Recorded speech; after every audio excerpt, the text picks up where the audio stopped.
Okay. Thank you. Thank you, Pat. Thanks for calling. Now you have jumped and you have secured the stuff and you've gone across.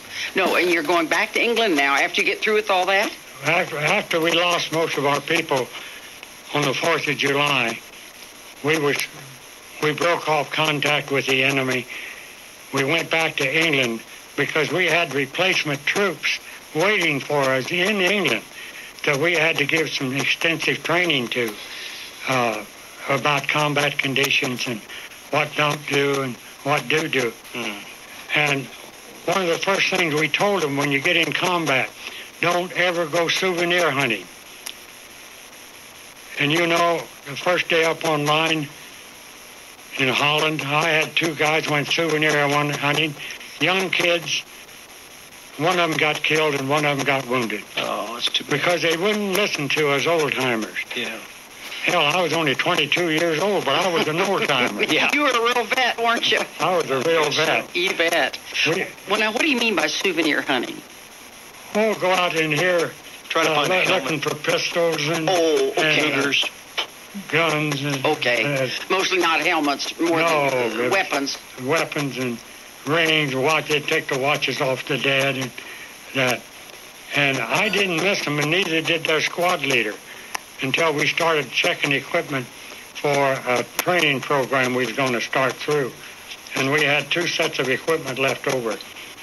So who are they and where are they? And at that time, I did not have them on my platoon roster. The squad leader had them, but I didn't. And that's how I was able to discover which 2 it was that was missing.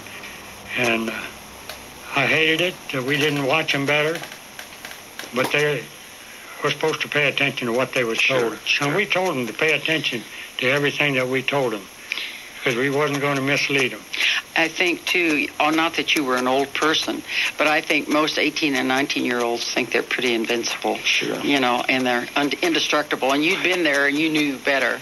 And we need to take a break right now. Give us a call at 823-9596, 1-800-608-1150, star 1150. More Friendly Fire after this. We interrupt programming to bring you a special report. Thank you. Very much so. And you know, listening to Don talk here is just, you know, you're just kind of overwhelmed by how much respect you can have for these guys. And I was going to ask Don if he ever heard of an Everett Mitchell that lived here in Salina a number of years ago. Oh, Reverend Everett Mitchell. Yeah. Mm-hmm. Well, no, he wasn't a reverend. There was another one. Oh, okay. I knew the reverend. There were 2 Everett Mitchells then. Okay. Yeah. But he was also landed on the beach. And he died a number of years ago, but what got me about him was that these guys have an inner strength to them that's just awesome. You just meet these men, they're quiet people, but you know there's something deep inside of them. Mm-hmm. And it's just awesome, you know. Yeah. So I just hope that these politicians in Washington just quit playing their baby games and, you know, look at what the older generation has learned. Yeah. I think that's why they call it the greatest generation. The greatest generation. I think you're right. Yeah. John, we've got a couple calls, but thanks for calling. You're welcome. Appreciate it. Bye-bye. Tony in Salina, you're on. Morning. I got a question. Were you in the Battle of the Bulge? Yes, I was. Snow about 3 feet deep in some places. No place to get in out of the weather. That's where I got my feet frostbitten. Spent 2.5 weeks in the hospital thawing out. I had a cousin that was lost there for a couple of weeks. And I also had a brother in England. I think I was about 8 or 9 years old then when this was all going on. Yeah, I think that was the elements, I think, at the Battle of the Bulge were the worst. Yes, I still have problems with the circulation in my legs and my feet. Yeah, okay, Tony, we've got another call. Thank you.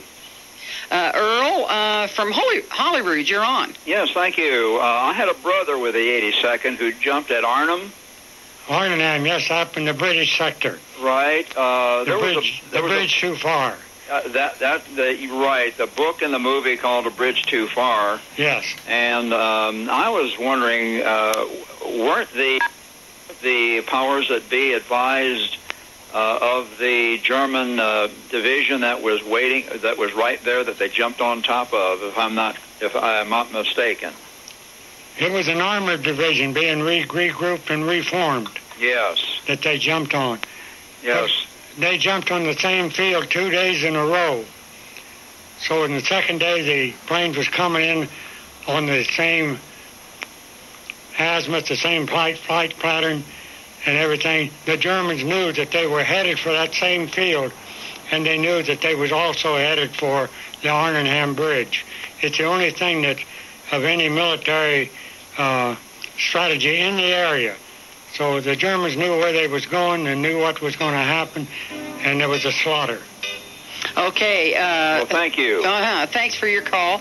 And, Don, thanks for being here. Can we get you again?